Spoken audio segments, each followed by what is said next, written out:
नमस्कार। कैसे आप सभी लोग। आज से आप सभी के लिए एनसीईआरटी का सीरीज में प्रारंभ कर रहा हूं और एनसीईआरटी में सबसे पहले मैंने यहां पर ज्योग्राफी को सम्मिलित किया है, भूगोल को सम्मिलित किया है। सबसे पहले भूगोल को हम यहां पर करने वाले हैं, ठीक है ना। और एनसीईआरटी के महत्ता आप सबको पता ही है कि अगर आप एनसीईआरटी के साथ साथ संबंधित टॉपिक का करंट अफेयर से भी अपडेटेड रहते हैं तो लगभग आपके सारे क्वेश्चन जो है आपको यहीं से देखने को मिल जाता है, अगर आप पिछले वर्षों के प्रश्न पत्रों पर आपने मेहनत किया हो तो। ठीक है, तो आइए इस कक्षा को शुरुआत करते हैं।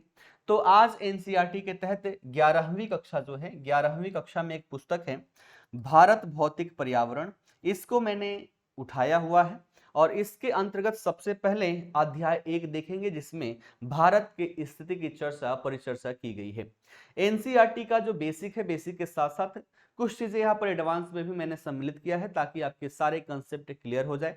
साथ ही साथ इसके पीडीएफ जो है वो आपके अपने एप्लीकेशन पर मिल जाएंगे जिसका लिंक आप सभी को डिस्क्रिप्शन बॉक्स में दिया गया है। जो भी अभी तक एप्लीकेशन से नहीं जुड़े हैं सभी लोग एप्लीकेशन को डाउनलोड कर लीजिए, उससे जुड़ जाइए और इसके सारे के सारे नोट्स जो होंगे वो आपको उस सेक्शन में मिल जाएंगे, है ना। वहां पर फ्री स्टडी मटेरियल सेक्शन होगा और वहीं पर एनसीईआरटी सीरीज करके एक आपका फाइल होगा, वहां पर सारे पीडीएफ आपको मिल जाएंगे, वहां से जाकर डाउनलोड कर लीजिएगा।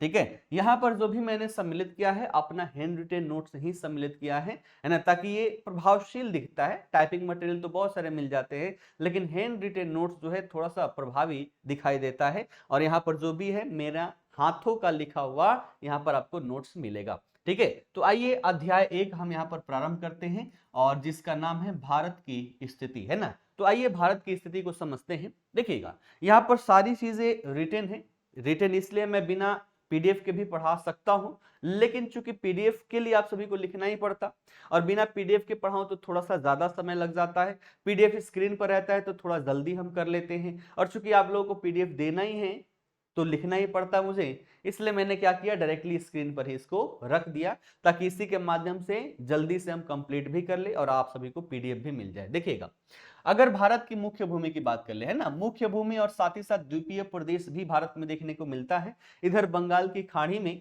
आपकी अंडमान निकोबार द्वीप समूह, तो इधर अरब सागर के साइड में आप सबने देखा होगा कि लक्षद्वीप है और ये दोनों के दोनों भारत के अंतर्गत हैं, भारत ही है, भारत का भाग है। तो अगर हम मुख्य भूमि की सबसे पहले बात करें तो मुख्य भूमि में आइए मैप के माध्यम से हम देखें, पहले एक बार यहां देख लेते हैं फिर मैप पर दिखाता हूं कि भारत की जो मुख्य भूमि है ये उत्तर में लद्दाख जो वर्तमान में केंद्र शासित प्रदेश है, पहले के पुस्तकों में आप कश्मीर देखते होंगे लेकिन वर्तमान में हम लद्दाख से संबोधित करेंगे।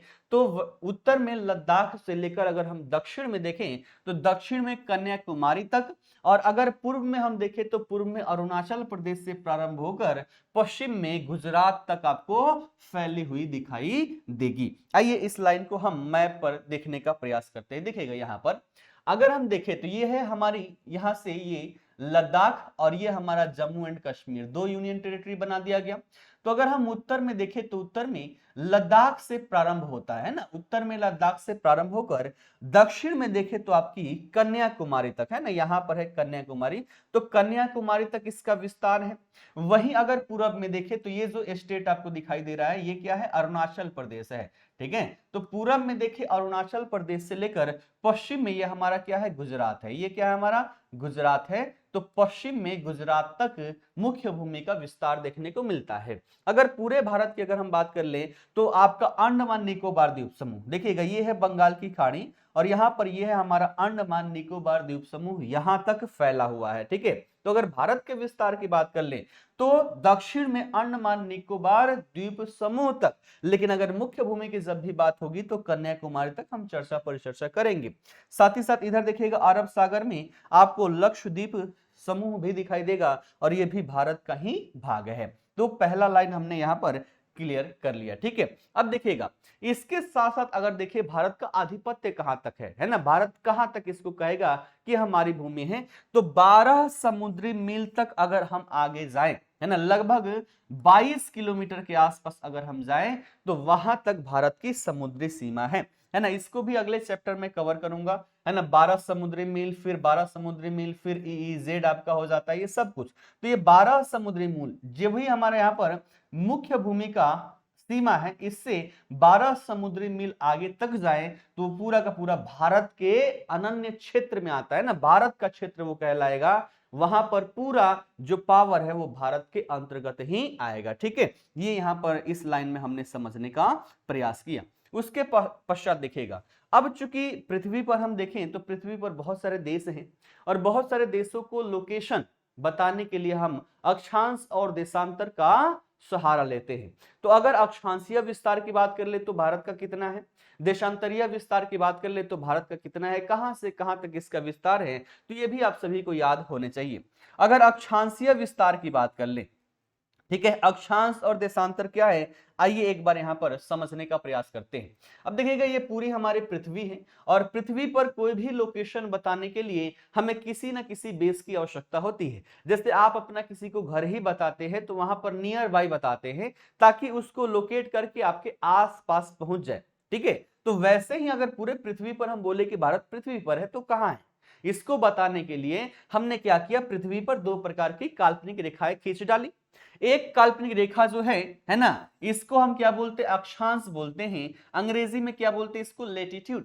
और एक रेखा है जो उत्तरी ध्रुव को दक्षिणी ध्रुव से मिलाती है, ऐसी रेखा को हम क्या बोलते हैं, लॉन्गिट्यूड अर्थात देशांतरीय रेखा बोलते हैं, है ना। जब दोनों को मिला देंगे तो एक स्थान ऐसा होगा जहां पर ये दोनों रेखाएं काटेगी और काटेगी तो हम इसको कॉमन पॉइंट ले लेंगे। तो इस आधार पर अगर हम भारत को देखें तो भारत का विस्तार कहां से कहां तक है, तो आइए इसको समझने का प्रयास करते हैं। अगर अक्षांशीय विस्तार की हम बात कर ले, सबसे पहले देख लीजिएगा, अगर भारत की हम बात करें तो यहां पर देखिए, है ना, बीच में जो सबसे बड़ी आपको अक्षांशीय रेखा दिखाई दे रही है इसको हम इक्वेटर बोलते हैं, हिंदी में क्या बोलते हैं, विषुवत रेखा, है ना, क्या बोलते हैं, विषुवत रेखा या मध्याह्न रेखा भी हम इसको बोल सकते हैं क्योंकि ये मध्य भाग से इसको क्या करती है, काटती है। ठीक है, मध्याह्न रेखा आपका इसमें भी होता है, देशांतर में भी, है ना, तो ये बातें ध्यान रखेगा। इसको भूमध्य रेखा मूल रूप से हम करते हैं, है ना, तो इसको हम क्या कह सकते हैं, भूमध्य रेखा। ठीक है, भूमि को मध्य से ये काटती है। तो इसके उत्तर वाले जो भाग है उसको हम क्या बोलते हैं, उत्तरी गोलार्ध, क्या बोलते हैं, उत्तरी गोलार्ध बोलते हैं, जबकि दक्षिणी भाग को हम क्या बोलते हैं, दक्षिणी गोलार्ध बोलते हैं। ठीक है, ये बातें समझ में आ गई। अब भारत की स्थिति की हम बात कर ले कि भारत स्थित कहां है, उत्तरी गोलार्ध में है या दक्षिणी गोलार्ध में है, तो ध्यान रखिएगा भारत जो है वो आपकी उत्तरी गोलार्ध में अवस्थित है। तो भारत की अवस्थिति उत्तरी गोलार्ध में है। उसके पश्चात यहां पर देखें तो यहां पर भी बहुत सारी रेखाएं हैं, है ना, बहुत सारी काल्पनिक रेखाएं हैं जिसे हम क्या बोलते हैं, देशांतरीय रेखा बोलते हैं। और इसमें भी हमने एक बेस लाइन मान लिया कि यहां से ये रेखा स्टार्ट होगी, इसको हमने नाम दे दिया प्राइम मेरिडियन। तो प्राइम मेरिडियन के इधर भाग, हम इधर वाला हम भाग देखें पूर्वी साइड में, तो इसको हम क्या बोलते हैं, पूर्वी देशांतर, क्या बोलते हैं, पूर्वी देशांतर बोलते हैं। और इसके पश्चिम वाले भाग को हम क्या बोलते हैं, पश्चिमी देशांतर बोलते हैं। ठीक है ना, ये बातें समझ में आ गई।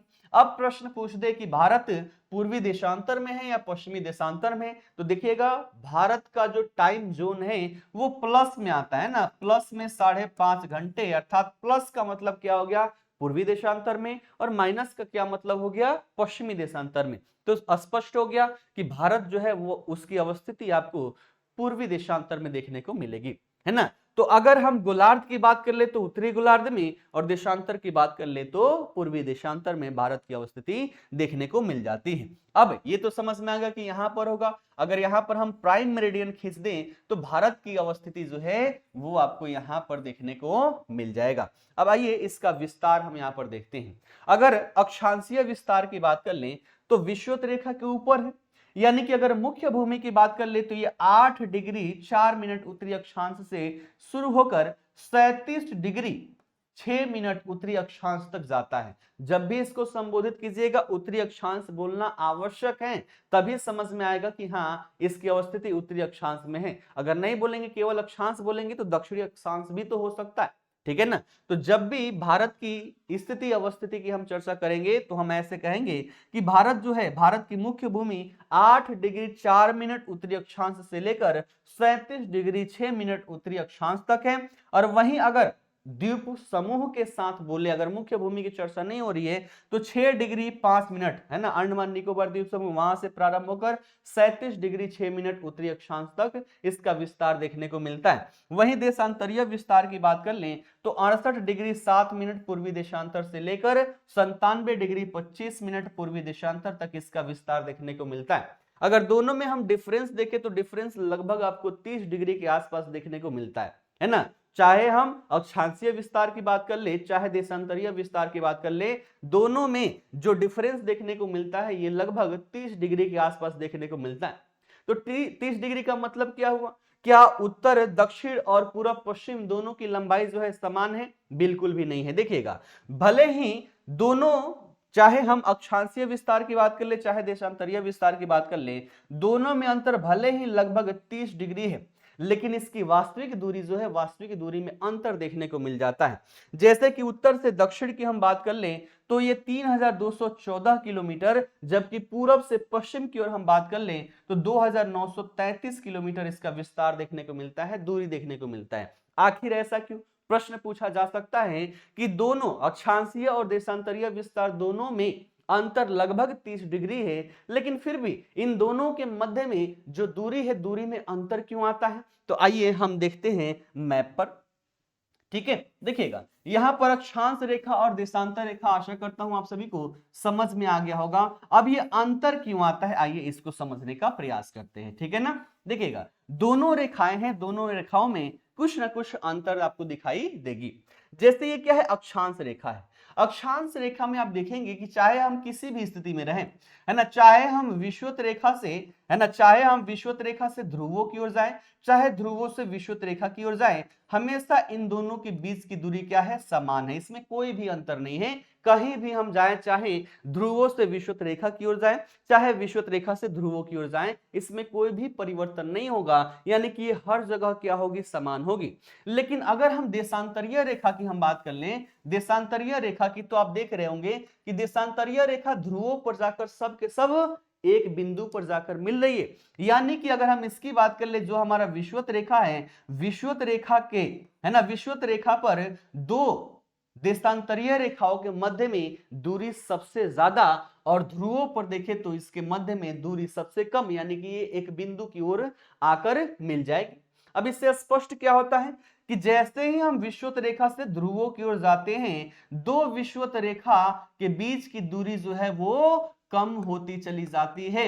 तो अगर हम भारत की बात कर ले तो भारत का हमने कहा देखा, है ना, 6.5 डिग्री के ऊपर से आपको देखने को मिलेगा। यानी कि जैसे जैसे हम ऊपर की ओर जाएंगे क्या हो जाएगा, क्या हो जाएगा, तो दो देशांतरीय रेखाओं के मध्य की दूरी जो है वो धीरे धीरे यहां पर कम होती चली जाएगी। और यही कारण है, यही कारण है कि दोनों, चाहे अक्षांशीय विस्तार या देशांतरीय विस्तार, दोनों में लगभग 30 डिग्री का, है ना, अंतर है। लेकिन फिर भी अगर वास्तविक दूरी की बात कर लें तो उत्तर दक्षिण वाली दूरी जो है ज्यादा है, और पूरब से पश्चिम वाली दूरी जो है वो क्या है, कम है। ठीक है, ये बातें समझ में आ गई।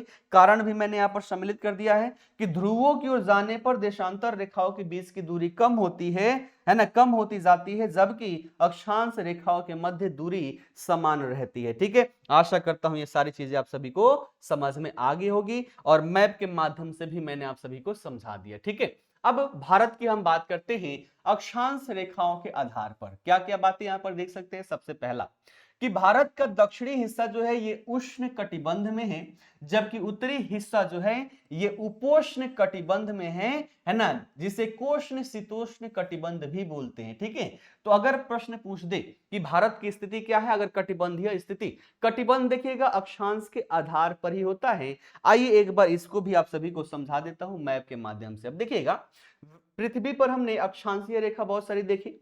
सबसे बड़ी जो अक्षांश रेखा होती है 0 डिग्री होती है, इसको हम क्या बोलते हैं, विषुवत रेखा, है ना, क्या बोलेंगे, विषुवत रेखा बोलेंगे। ठीक है, उसके बाद हमने देखा कि पृथ्वी जो है 23.5 डिग्री पर झुकी हुई है, और 23.5 डिग्री जो है आपका अक्षांश रेखा, ये उत्तरी गोलार्ध में कर्क रेखा कहलाती है, और वहीं दक्षिणी गोलार्ध में बोले, दक्षिणी गोलार्ध में इसी को हम क्या बोलते हैं, मकर रेखा बोलते हैं। ये बातें समझ में आ गई।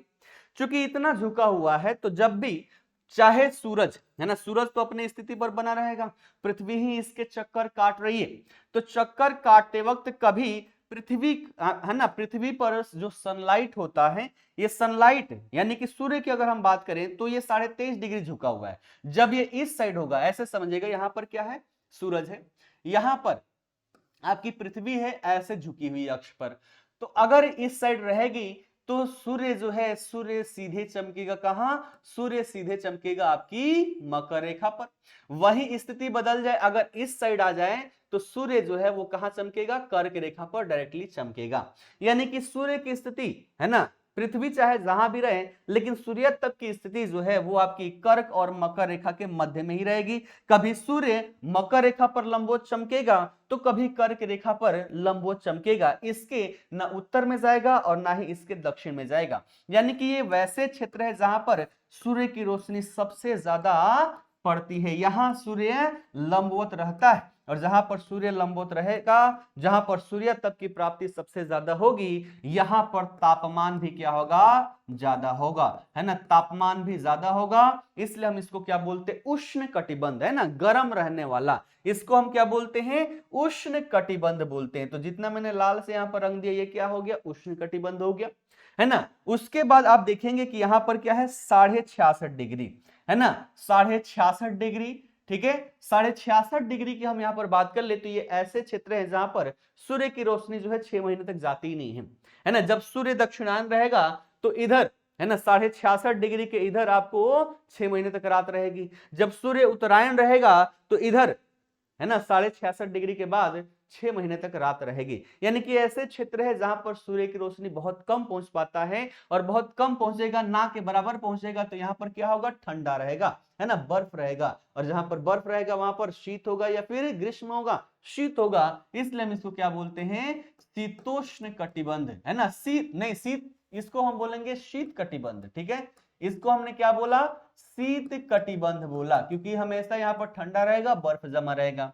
अब बच गए बीच वाले भाग। बीच वाले भाग की हम बात कर लें तो इसका भी प्रभाव इधर पड़ेगा, है ना, शीत कटिबंध का भी प्रभाव इस पर पड़ेगा और उष्ण कटिबंध का भी प्रभाव इधर पड़ेगा। और दोनों को मिला दे तो शीत प्लस में उष्ण, है ना, दोनों को मिला दे तो क्या हो जाएगा, शीतोष्ण कटिबंध हो जाएगा। तो इसको हम क्या बोलते हैं, शीतोष्ण कटिबंध बोलते हैं। तो आशा करता हूं तीनों कटिबंध आप सभी को समझ में आ गया होगा। शीत, है ना, शीत कटिबंध, शीतोष्ण कटिबंध और उष्ण कटिबंध। अब भारत की बात कर ले तो भारत में हमने देखा था कि कर्क रेखा जो है वो भारत को लगभग बराबर भागों से क्या करती है, विभाजित करती है, ठीक है। ऐसे हम यहां पर देखें तो ये हमारा भारत हो जाता है, और भारत के बीचों बीच से कर्क रेखा गुजरती है। अर्थात हम कहें कि भारत का जो दक्षिणी भाग है वो कहां पर है, उष्ण कटिबंध में पड़ता है, जबकि उत्तरी भाग जो है ये कहां, शीतोष्ण कटिबंध में। अब देखिएगा इसको भी कई भाग में विभाजित किया गया है। जब फिजिकल ज्योग्राफी करवाऊंगा तो वहां पर सारी चीजें समझाऊंगा। तो उत्तरी भाग जो है शीतोष्ण कटिबंध में, और दक्षिणी भाग जो है ये आपके उष्ण कटिबंध में देखने को मिलता है। और यही चीजें हमने यहां पर देखा, ठीक है। उप उष्ण कटिबंध, है ना, तो उपोष्ण में भी कई सारे भाग हैं। जो इधर उष्ण कटिबंध वाले क्षेत्र के आसपास के जो क्षेत्र है इसको उपोष्ण कटिबंध बोलते हैं। तो ध्यान रखिएगा, दक्षिणी हिस्सा उष्ण कटिबंध में और उत्तरी हिस्सा जो है ये आपके उपोष्ण कटिबंध में देखने को मिल जाता है। और ये भिन्नता है, इसी भिन्नता के कारण देश में भू आकृति अलग अलग प्रकार की दिखाई देती है। जलवायु एक क्षेत्र से दूसरे क्षेत्र में जाए तो अलग अलग जलवायु देखने को मिलेगी। मिट्टी के प्रकार जो है उसमें बनावट में भिन्नता देखने को मिलेगी। प्राकृतिक वनस्पति है, प्राकृतिक वनस्पतियों में भी भिन्नता देखने को मिलेगी। जहां पर सबसे ज्यादा वर्षा होगी वहां पर जो पेड़ पौधे होंगे वो लंबे लंबे होंगे, जहां पर कम वर्षा होगी वहां पर झाड़ियां होगी, पेड़ जो होंगे वो छोटे छोटे होंगे। तो ये विभिन्नता है, ये इसी के कारण है क्योंकि इसका फैलाव उष्ण कटिबंध से लेकर शीतोष्ण कटिबंध तक देखने को मिल जाती है। तो प्रश्न पूछ ले कि भारत में जो विविधता देखने को मिलती है इसका मुख्य कारण क्या है, तो मुख्य कारण आपके अक्षांश रेखा ही यहां पर देखने को मिल जाती है। अब हम बात कर ले देशांतर रेखा के आधार पर। देशांतर रेखा के आधार पर हम क्या क्या यहां पर समझ सकते हैं, देखिएगा। सबसे पहले तो यहां पर भारत की मानक समय रेखा, भारत की मानक समय रेखा हमने कितना रखा है, 82.5 डिग्री, 82 डिग्री 30 मिनट पूर्वी देशांतर हमने रखा हुआ है। कारण क्या है, देखिएगा, अगर हम भारत के पूर्वी क्षेत्र और पश्चिमी क्षेत्र की तुलना करें तो इन दोनों में 30 डिग्री का अंतर देखने को मिलता है। कितने का, 30 डिग्री का अंतर देखने को मिलता है। और मैंने आप सबको बताया था कि 15 डिग्री बराबर क्या हो जाता है, 1 घंटा हो जाता है ना। 1 घंटा, 15 डिग्री का डिफरेंस हो तो 1 घंटा हो जाता है। चूंकि हमारे अगर भारतीय भूभाग की बात कर ले तो पूर्व से पश्चिम में जाएं तो 30 डिग्री का डिफरेंस देखने को मिलता है, अर्थात यहाँ पर 2 घंटे का डिफरेंस है। अरुणाचल प्रदेश में जब सूर्योदय होगा उसके 2 घंटे के पश्चात आपको राजस्थान में देखने को मिल जाएगा, गुजरात में देखने को मिलेगा। तो अर्थात 2 घंटों का हमारा यहाँ पर डिफरेंसेस है और इसलिए ऑफिशियल टाइम क्या हो जाती है, अलग अलग हो जाती है। तो चूंकि यहाँ पर 2 टाइम जोन की मांग तो कई वर्षों से यहाँ पर चल रही है, लेकिन हमने 2 टाइम जोन नहीं, एक ही टाइम जोन रखा हुआ है। दोनों के मध्य में हमने यहाँ पर देखा जो मध्याह्न उत्तर प्रदेश का जो मिर्जापुर क्षेत्र है वहां से गुजरने वाली जो देशांतर रेखा है जो कितने पर है, 82 डिग्री 30 मिनट पर पूर्वी देशांतर जो है इसको हमने क्या कर लिया, अपना मानक समय रेखा हमने मान लिया। अब देखिएगा मानक समय रेखा हमेशा, चाहे विश्व में जितने भी देश हैं इनमें डिफरेंसेस आप देखते हुए कितने का, 7 डिग्री 30 मिनट का, इसी का मल्टीपल देखने को मिलेगा। इसका मतलब क्या, आधे आधे घंटे का डिफरेंसेस।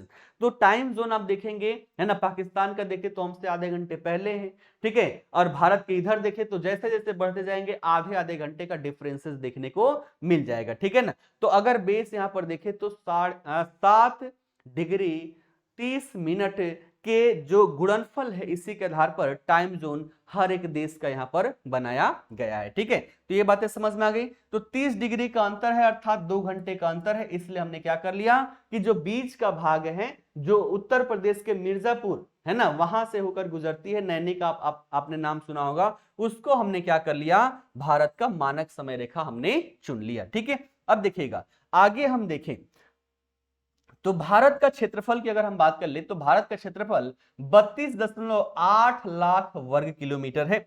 और इस क्षेत्रफल की बात कर ले तो विश्व के जितने भी स्थलीय भाग है, विश्व के संपूर्ण स्थलीय भाग का 2.4% भाग पर भारत फैला हुआ है। और इस आधार पर हम देखें तो ये विश्व का 7वां सबसे बड़ा देश हो जाता है। सबसे बड़ा देश कौन, तो सबसे बड़ा देश आपका रसिया है, फिर कनाडा, फिर चीन, फिर यूएसए, फिर ब्राजील, 6 नंबर पर ऑस्ट्रेलिया और 7 नंबर पर हमारा भारत आ जाता है। ये बातें आप लोग ध्यान में रखिएगा, ठीक है। तो आशा करता हूं कटिबंध भी आप सभी को समझ में आ गया होगा। देखिएगा कटिबंध जो हमने देखा उसी को यहाँ पर अगर भारत में अप्लाई कर दें तो देखिएगा ये क्या है हमारी, ये हो गई हमारी कर्क रेखा और ये हमारी यहाँ पर भारत है। तो भारत में हमने क्या देखा कि भारत जो है इसका दक्षिणी भाग जो है ये उष्ण कटिबंध में है ना, और इसका उत्तरी भाग जो है वो आपका उपोष्ण कटिबंध में देखने को मिल जाता है, ठीक है। आशा करता हूं यहां तक समझ में आ गई होगी। आइए अंतिम स्लाइड की ओर चलते हैं जो इस चैप्टर में आप सभी को देखने को मिल जाएगा, ठीक है। अब देखिएगा एक शब्द यहां पर आता है भारतीय उपमहाद्वीप, है ना, भारतीय उपमहाद्वीप। महाद्वीप क्या होता है, सबसे पहले देखिएगा महाद्वीप वैसे क्षेत्र होते हैं जो चारों तरफ से क्या होते हैं, जल से घिरे रहते हैं। जैसे कि यहाँ पर ऑस्ट्रेलिया की बात कर लिए क्या है, महाद्वीप हम इसको मानेंगे, है ना। अफ्रीका की बात कर ले, अफ्रीका क्या है, आपका महाद्वीप है, ये चारों तरफ से क्या है, जल से घिरा हुआ है, ठीक है।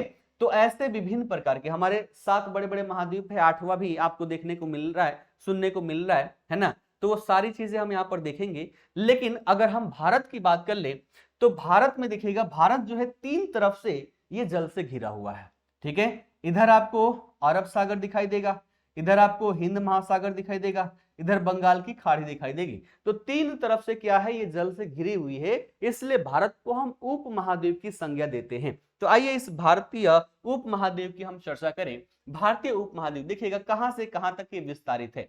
तो उत्तर में क्या है आपका हिमालय पर्वत, ठीक है। उत्तर पश्चिम में देखें तो हिंदू कुश और सुलेमान श्रेणी हो गया। उत्तर पूर्व में पूर्वांचल की पहाड़ियां और दक्षिण में हिंद महासागर से इसका सीमांकन होता है और इसी के अंतर्गत आने वाले क्षेत्र को हम भारतीय उप महाद्वीप की संज्ञा देते हैं। देखिएगा मैप पर अगर हम देखें तो यहाँ पर क्या है, हिमालय है, ठीक है। इधर क्या है आपकी हिंदू कुश पर्वत है, इधर आपकी पूर्वांचल की पहाड़ियां हैं और इधर आपका हिंद महासागर है। तो इससे जो घिरा हुआ भाग है इस भाग को हम क्या बोलते हैं, हिंद, है ना, इसको हम क्या बोलते हैं, इंडियन प्लेटू बोलते हैं, भारतीय उप महाद्वीप का क्षेत्र बोलते हैं। और इसके अंतर्गत देखें तो पाकिस्तान, नेपाल, भूटान, बांग्लादेश और भारत, ये 5 देश जो है ये भारतीय उप महाद्वीप के अंतर्गत आते हैं। ये बातें ध्यान में रखिएगा। अगर भारत के प्रायद्वीपीय भाग की बात कर ले तो ये हिंद महासागर की ओर उभरा हुआ आपको दिखाई देगी। और भारत की समुद्र तट रेखा जो है, अगर द्वीपों को भी हम मिला लें तो 7517 किलोमीटर लगभग, रियल देखें तो 7516.6 किलोमीटर है। तो अगर इसकी तट रेखा की हम बात कर ले तो आपके 7517 किलोमीटर, जबकि स्थलीय सीमा की बात कर ले तो 15106.7 किलोमीटर इसकी स्थलीय सीमा देखने को मिल जाएगी। ठीक है ना। अब देखिएगा भारत की स्थिति अगर हम देखें तो भारत जो है ये एशिया महाद्वीप के दक्षिण मध्य भाग में स्थित है। ठीक है, दक्षिण पूर्व आप पढ़ते होंगे, है ना। तो भारत की अगर बात कर ले तो ये एशिया महाद्वीप के दक्षिण मध्य भाग में स्थित है, क्योंकि दक्षिण पूर्व भी है ना, दक्षिण पश्चिम भी है ना, दक्षिण पूर्व, दक्षिण पश्चिम, और भारत जो है ये दक्षिण मध्य भाग में स्थित आपको दिखाई देगा। यहीं पर इसी चैप्टर में आपके भारत के पड़ोसी देशों की भी बात की गई है। तो भारत के पड़ोसी देशों की अगर हम बात करें तो देख लीजिएगा, है ना, कई सारे आपके पड़ोसी देश है। पड़ोसी देशों में देखें तो एक ऐसे पड़ोसी हैं जो स्थलीय सीमा भारत के साथ सीमा साझा करते हैं और दूसरे जलीय सीमा साझा करते हैं। स्थलीय सीमा साझा करने वाले में सबसे पहले है पाकिस्तान। ठीक है, फिर आगे बढ़े तो यहां पर लगभग 106 किलोमीटर की दूरी के साथ सीमा बनाता है आपका अफगानिस्तान। फिर उसके पश्चात चले तो यहां पर हमारा क्या हो गया, चीन हो गया, है ना। इधर क्या है, हमारा चीन है, ये भी हमारा क्या है, तो स्थलीय सीमा साझा करने वाला पड़ोसी देश है। फिर यहां पर आपको नेपाल दिखाई दे रहा होगा, है ना, तो नेपाल हो गया। नेपाल के बाद यहां पर हमारा भूटान है, भूटान के पश्चात यहां पर हमारा म्यांमार है। ठीक है, ये म्यांमार है। और फिर यहां पर देखेंगे तो बांग्लादेश है। ये स्थलीय सीमा साझा करने वाले देश, तो 1 2 3 4 5 6 और 7 देश जो हैं जो स्थलीय सीमा साझा करते हैं। और 2 जलीय सीमा की अगर हम बात कर ले तो यहां पर आपको श्रीलंका दिखाई दे रहा होगा, जो पाक जलडमरू मध्य के माध्यम से ये अलग होता है। और यहां पर जो दिखाई दे रहा है हिंद महासागर में आपके मालदीव हो गए। तो 1 और 2 देश जो हैं ये हिंद महासागर में हमारे पड़ोसी देश देखने को मिल जाते हैं। ठीक है ना, तो ये बातें ध्यान रखिएगा। इसके साथ साथ अगर सीमा की हम बात कर लें तो सबसे ज्यादा सीमा साझा करता है बांग्लादेश। 4096.7 किलोमीटर इसका स्थलीय सीमा भारत के साथ लगती है। फिर दूसरे नंबर पर चीन है 3488 किलोमीटर। फिर पाकिस्तान है तीसरे नंबर पर 3323 किलोमीटर। फिर नेपाल है 1751 किलोमीटर। म्यांमार जो है 1643 किलोमीटर। फिर छठे नंबर पर भूटान है 699 किलोमीटर। अफगानिस्तान 106 किलोमीटर, है ना। तो ये 7 देश है जो स्थलीय सीमा साझा करते हैं। वहीं मालदीव की बात कर ले हिंद महासागर में पड़ता है, जो भारत का पड़ोसी देश है। और श्रीलंका भी आपका हिंद महासागर में है, जो मन्नार की खाड़ी और पाक जलडमरू मध्य के माध्यम से भारत से अलग होता है। तो ये पूरा एक अध्याय था, है ना। उन सारे अध्यायों को मैंने यहाँ पर सम्मिलित किया हुआ है। आशा करता हूं आप सभी को ये लेक्चर अच्छा लगा होगा, अच्छे से समझ में आई होगी, एक एक बातें आप सभी के मन मस्तिष्क में छप गया होगा। अगर वीडियो आप सभी को अच्छा लगता है तो सभी लोग लाइक करें, है ना, साथ ही साथ शेयर करें जितना भी संभव हो सके। और चैनल पर नए हैं तो आप सभी लोग चैनल को सब्सक्राइब भी करें, क्योंकि कुमार आईएएस जो चैनल है, परिवार है, ये आपका अपना परिवार है। आप इसके सदस्य बनिए और फिर जोरदार तरीके से हम यहाँ पर मेहनत करते हैं। ठीक है, तो फिलहाल के लिए इतना ही, फिर मिलते हैं अगली क्लास में, है ना। आप सभी का बहुत बहुत धन्यवाद।